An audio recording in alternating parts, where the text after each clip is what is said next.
Bienvenue sur la chaîne Esprit MMA. On se retrouve aujourd'hui pour une nouvelle vidéo dans laquelle je vais t'expliquer pourquoi les sports de combat ont changé ma vie. Avant de commencer la vidéo, tu peux penser à t'abonner, à mettre un like. Surtout regarde la vidéo jusqu'au bout et laisse-moi tes retours en commentaire. Si tu souhaites me soutenir, tu peux me rejoindre sur ma page Patreon, page sur laquelle je publie chaque semaine des vidéos techniques que je travaille à l'entraînement avec mes élèves. Les places sont limitées, donc il n'y en aura pas pour tout le monde. Tous les liens sont disponibles en description. Aujourd'hui, je vais t'expliquer pourquoi les sports de combat ont complètement bouleversé ma vie, en espérant que ça puisse aussi t'aider à démarrer une activité sportive et à changer la tienne dans le bon sens du terme. Parce que les sports de combat, c'est bien plus que de simples sports, que de simples disciplines. C'est beaucoup plus que ça, c'est vraiment un style de vie et un guide tout au long de ta vie. Donc j'espère que cette vidéo va vraiment t'aider à avancer, qu'elle va t'aider à prendre une bonne décision qui est de commencer des sports de combat. Donc on va démarrer tout de suite. 1, 2, 3. Donc pour commencer par le début, moi j'ai commencé les sports de combat quand j'avais 5 ans, par le biais de ma maman qui faisait du judo, qui était ceinture noire. Donc j'ai démarré le judo, pour moi c'était pas vraiment mon truc, moi j'aimais pas les sports de combat, j'avais beaucoup peur des gens, et j'étais vraiment pas à l'aise sur les tapis. Donc j'ai fait du judo de 5 à 8 ans, mais j'aimais pas ça. Donc toutes les compétitions que je faisais, je me rappelle que je perdais, que j'étais nul, que je comprenais rien. On me donnait les ceintures parce que je venais à l'entraînement, parce que j'étais gentil.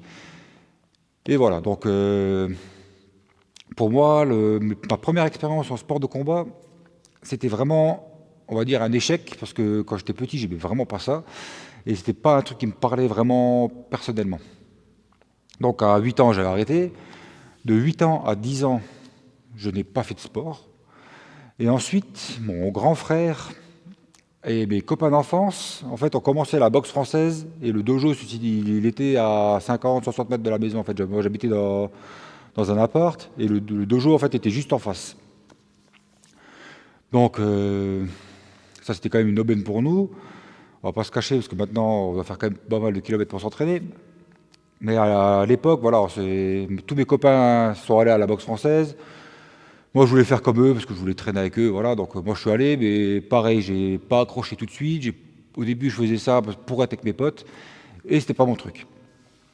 J'ai fait ça pendant 2-3 ans, au début, sans vraiment aimer. Donc, j'allais à l'entraînement, tout ça, on s'entraînait. Et au bout de 2-3 ans, j'ai fait ma première compétition.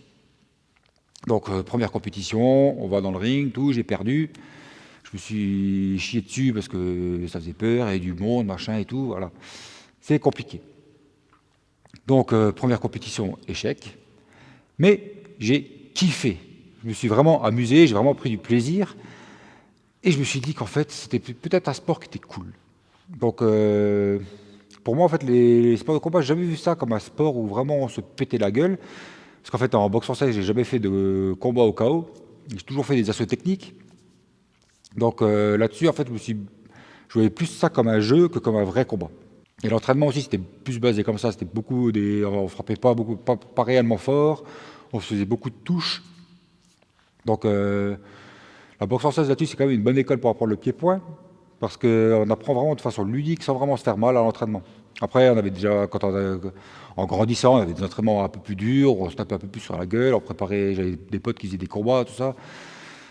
Donc voilà, là-dessus, c'était vraiment ce qui m'a réveillé, c'était vraiment les compétitions, parce que ça m'a vraiment permis de jouer le jeu de la boxe française et de me mettre vraiment dedans à fond, et j'avais vraiment un bon niveau. Ensuite est venue la période de l'adolescence, la période où on fait toutes les conneries, où si on fait les mauvais choix, notre vie elle prend une sale tournure. Donc là, manque de bol, j'ai commencé à fumer la cigarette, j'ai commencé à fumer du cannabis avec mes copains. Le week-end, on se bourrait la gueule, on picolait à bord, beaucoup d'alcool. Donc l'hygiène de vie, c'était pas le top. Et j'ai commencé ça vers 16-17 ans, jusqu'à mes 30 ans.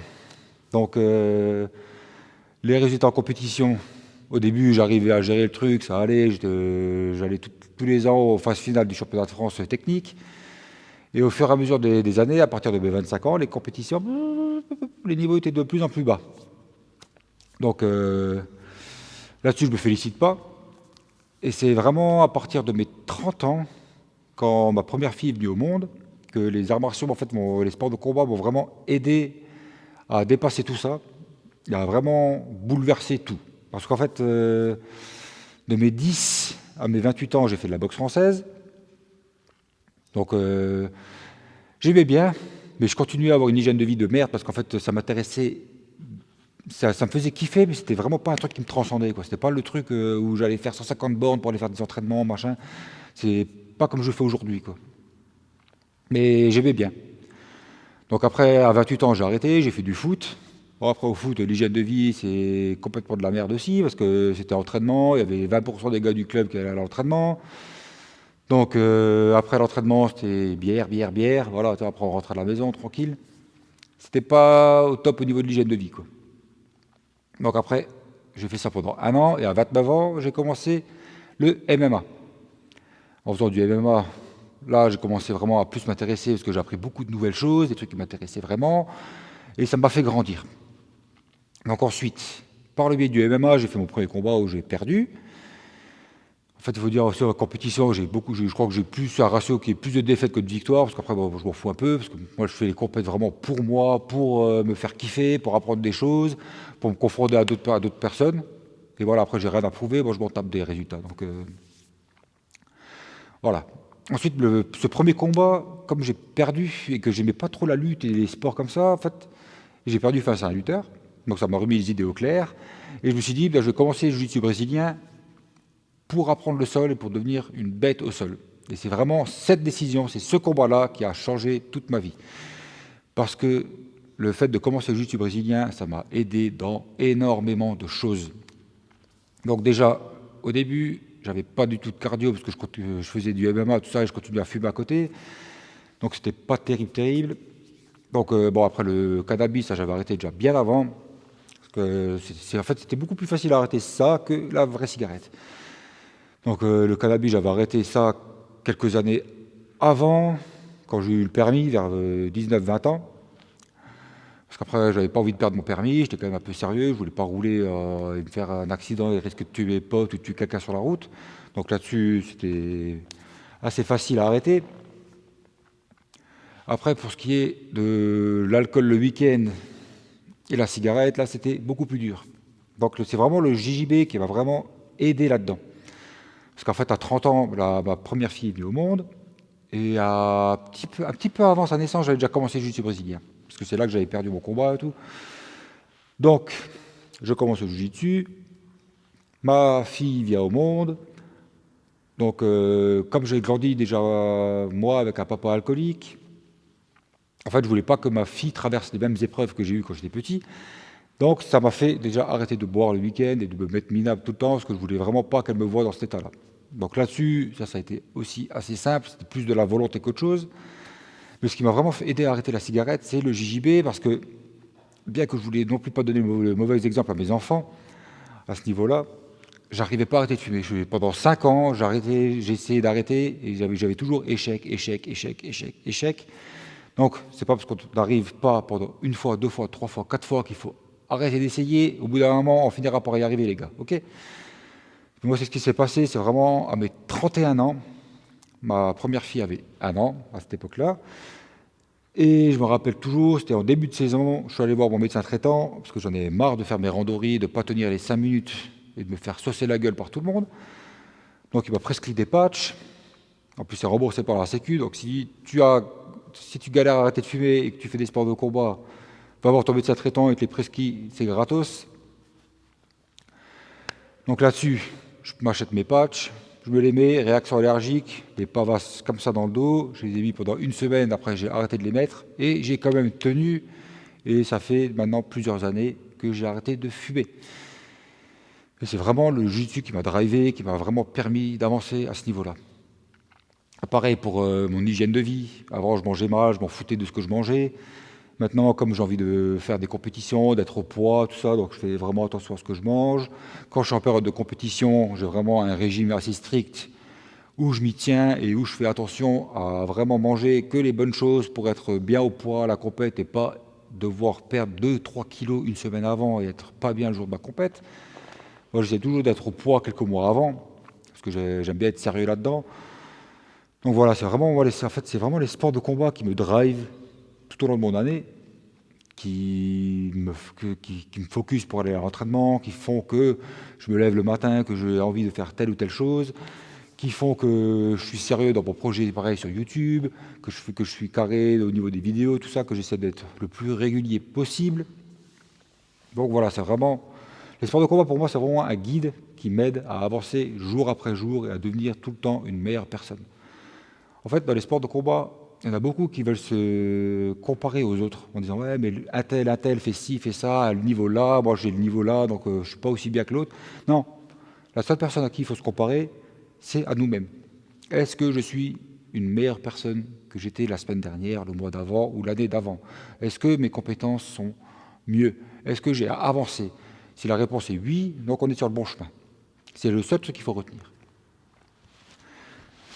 Donc voilà, si vraiment, en fait, tu cherches quelque chose pour te driver, pour te motiver à avancer, à perdre du poids, à arrêter de fumer, à avoir une meilleure hygiène de vie, à être plus rigoureux dans ton travail, viens au MMA, viens au jiu-jitsu brésilien, c'est vraiment des sports qui vont vraiment t'aider dans ce sens-là, à avancer, à avoir beaucoup plus confiance en toi et à te montrer en fait, que tu es capable de faire beaucoup plus de choses que tu ne pensais réellement faire. Parce qu'en fait, les sports de combat, à l'entraînement, c'est tellement dur, c'est tellement exigeant que ça va vraiment te driver dans ta vie à faire en fait, des trucs beaucoup plus durs que ce que tu pensais pouvoir faire. Parce que souvent, on veut se lancer dans l'entrepreneuriat, on se dit « ouais, mais j'arrive pas, je connais pas, je sais pas ». Et en fait, le fait de sortir de sa zone de confort en allant déjà à l'entraînement, au MMA, au JJB, c'est déjà tellement dur à l'entraînement tous les jours, en fait, que ce qu'on fait à côté, ça nous paraît tellement facile à un moment donné. Moi, c'est ce que je dis à beaucoup de collègues en fait, au travail, quand je les vois, qui me disent « ouais, Manu, en fait, là, c'est trop dur, là, j'arrive pas, je sais pas quoi ». Je dis « viens au jiu-jitsu brésilien, viens au MMA, tu verras qu'après, tout sera beaucoup plus facile pour toi ». Et il y en a quelques-uns de mon entourage qui sont venus essayer, qui ont regardé, qui ont vu que c'était vraiment des sports exigeants et difficiles. Et en fait, ils se disent, bah oui, finalement, après, le reste de ma vie, c'est beaucoup plus simple. On relativise beaucoup plus. Et en fait, tout ce qu'on fait nous semble beaucoup plus facile. Donc c'est pour ça qu'en fait, j'essaie vraiment d'inciter tout le monde à venir au MMA, au JJB, ou à la boxe thaï, ou ce que vous voulez. Mais vraiment, c'est des sports qui vont vous driver, qui vont vraiment vous aider à changer votre quotidien. Donc si vraiment vous souhaitez changer votre vie et que vous ne savez pas par où commencer, commencez par ça. Commencez une nouvelle activité, faites du sport, mettez-vous bien en forme, reprenez une bonne hygiène de vie. Et ça, en fait, petit à petit, ça va vous aider à améliorer toujours des petites choses. Donc si vous voulez changer votre vie, ne faites pas comme ces gens en fait, qui, le jour de l'an, le 1er janvier, se disent « demain j'arrête de fumer, je mange mieux, je fais du sport, je fais ci, je fais ça ». Parce qu'en fait, on a beaucoup trop de choses à gérer. Parce que moi, pendant des années, c'était ça, je voulais faire trop de choses en même temps. Mais en fait, on s'y tient 2-3 semaines. Au bout d'un moment, le cerveau, il craque. Parce qu'en fait, l'être humain est un être d'habitude. Donc, si on enlève toutes nos habitudes en une seule fois, on ne va pas tenir. C'est pour ça qu'en fait, c'est dur de changer notre quotidien. Parce qu'en fait, il faut y aller petit à petit. En fait, quand j'ai changé mon alimentation, au début, je buvais 2 litres de coca par jour. Aujourd'hui, je ne bois plus du tout de soda, ou c'est vraiment très rare, je bois vraiment une fois de temps en temps, et je bois quasiment que de l'eau. Alors qu'avant, de l'eau, j'en buvais très peu, parce que je n'aimais pas ça. Donc en fait, comment j'ai fait, c'est qu'au début, quand j'ai changé mon alimentation, d'abord, j'ai arrêté de mettre du sucre dans mon café. Chose toute bête. Moi, maintenant, je bois mon café noir. Voilà, pendant 1 mois, j'ai fait ça. Une fois qu'au bout d'1 mois, je mettais plus de sucre dans le café, j'ai arrêté de boire mon coca, je l'ai remplacé par du sirop. Donc là, on peut doser la dose de sucre, mais on a quand même un apport de sucre, donc on ne coupe pas tout de suite tout d'un coup. Donc voilà. Après, j'ai arrêté, au bout d'un moment que je ne buvais plus de coca, que je ne buvais que du sirop, j'ai commencé à réduire les doses, et jusqu'au jour où j'arrivais à boire tous les jours que de l'eau, et que ça m'allait très bien comme ça. Donc voilà, en procédant étape par étape, on arrive à changer les choses, tout doucement, les unes après les autres. Soyez pas trop pressés si vous voulez changer quelque chose. Et voilà. Et les sports de combat, ça peut vraiment vous driver et être un moteur pour tout ça. Donc, si tu veux changer ta vie, c'est là-dessus qu'il faut se lancer. J'espère que mes conseils t'ont été utiles. Si tu as regardé la vidéo jusqu'au bout, mets-moi nouvelle vie en vidéo. Et alors, je te dis à la prochaine pour de nouvelles vidéos. Et à la prochaine. Ouss!